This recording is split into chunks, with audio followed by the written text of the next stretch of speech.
Grace Lin, the author and illustrator of Chinese Menu, and this is Maggie Zhu from Omnivore's Cookbook.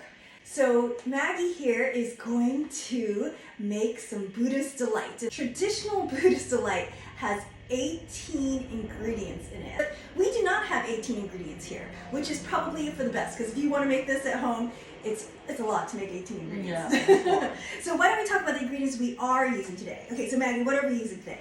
At first, I want to introduce the dried ingredients.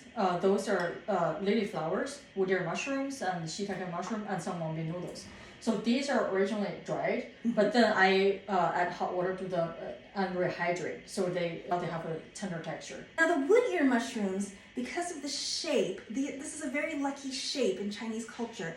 They use this often for their scepter, like ruyi scepter, which is like as you wish. And they also make this shape for like very lucky clouds. And so those are the dried ingredients that we're putting in. And then we have napa cabbage and baby bok choy, carrot, bamboo shoot.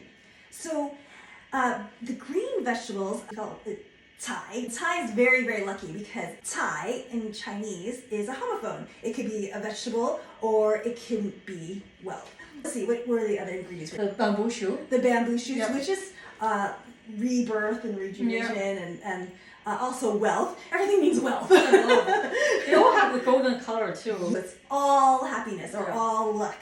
So that's why you want to have these ingredients in your Buddhist delight, because everything you put in your Buddhist delight has a special symbolism. But now, Maggie's going to cook it for us. Please come and watch my next video of Buddha's Delight with Maggie Zhu, where Maggie uses these ingredients to cook Buddha's Delight.